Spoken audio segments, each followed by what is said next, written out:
The dusty roads of Birmingham, Alabama, were quiet that morning. The sun had just begun to rise, casting a golden glow over the town's crumbling buildings. Aaron Miles, 24, stood at the edge of a worn basketball court, watching kids play with a torn ball. Their laughter filled the air, but underneath it he saw something else, a deep lack of opportunity. Aaron had grown up here in the same neighborhood where broken dreams were as common as cracked sidewalks.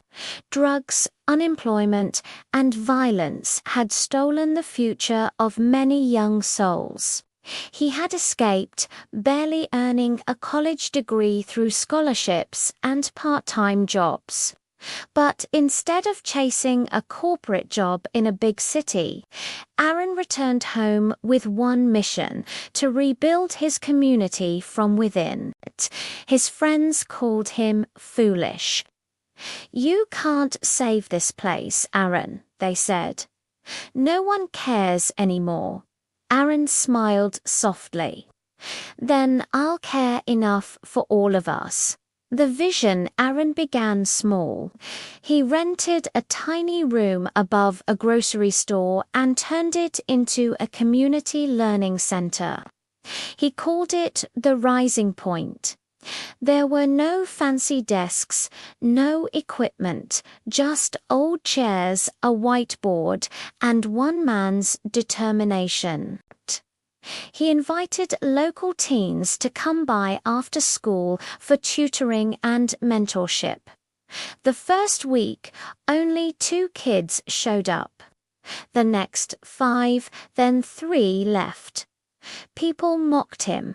"You're wasting your time, Miles," one shop owner told him. Kids here don't want to learn, but Aaron didn't quit. He visited schools, met with parents, and walked the streets talking to anyone who would listen. He didn't have money, but he had a fire, and fire spreads. Slowly, curiosity grew. Kids began showing up, drawn not by the textbooks but by Aaron's energy, the way he believed in them when no one else did.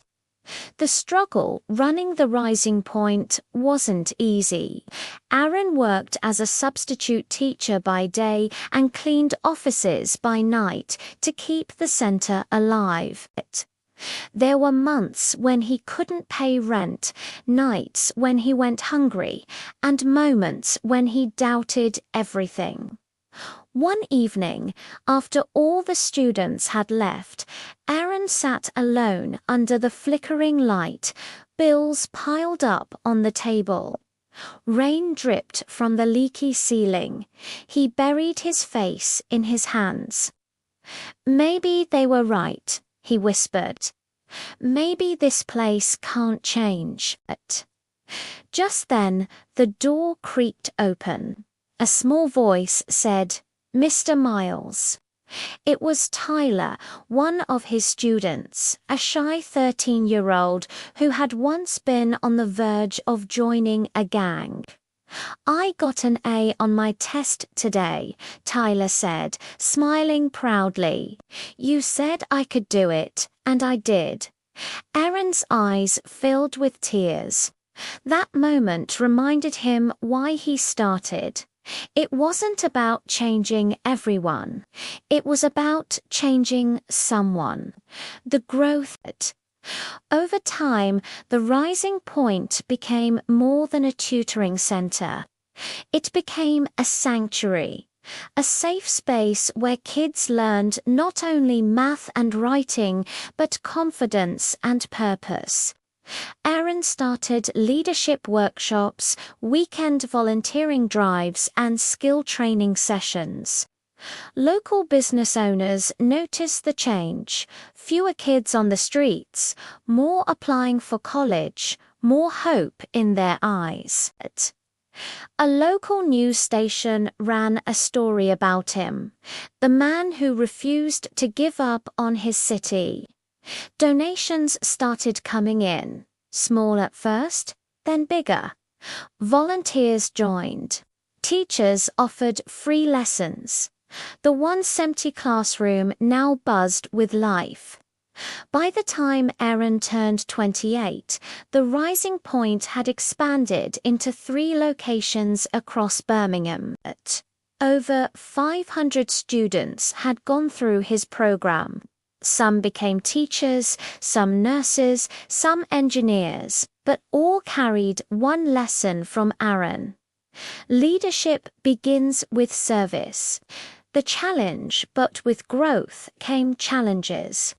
When a local politician tried to shut down the center due to zoning issues, Aaron refused to back down.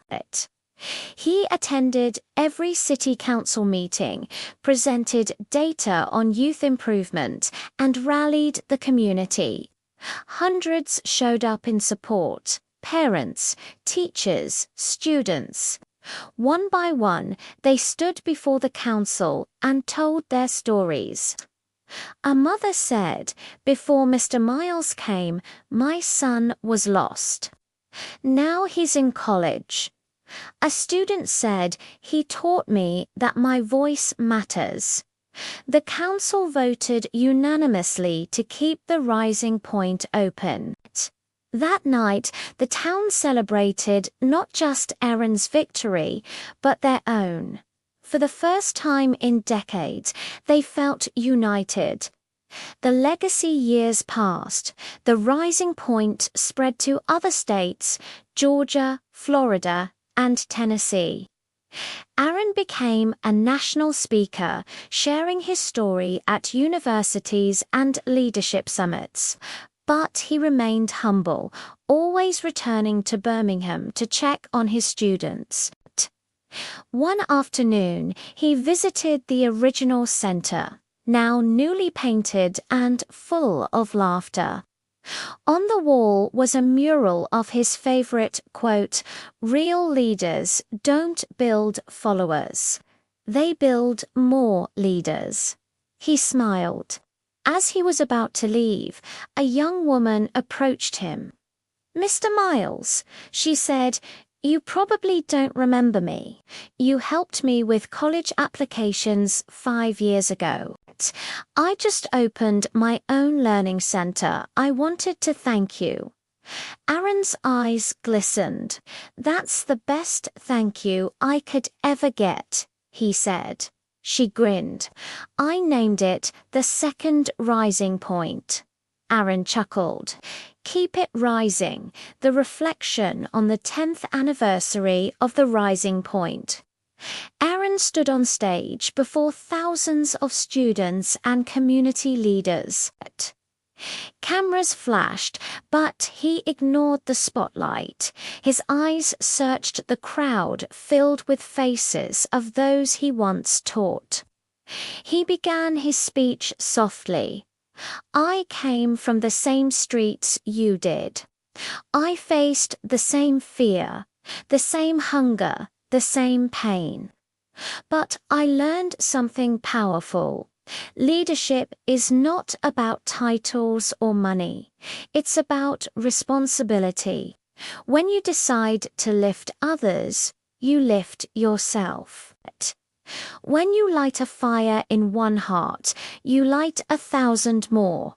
And when you give your life to something greater than yourself, you live forever." The audience rose in a thunderous standing ovation. Some cried, some smiled, but all felt inspired. Aaron stepped off the stage and looked at the crowd, hundreds of young people holding banners that read, "We are the Rising Point."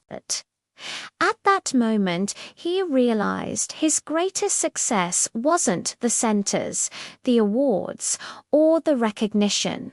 It was the legacy of leadership, a movement of people who believed they could make a difference because one man dared to believe first.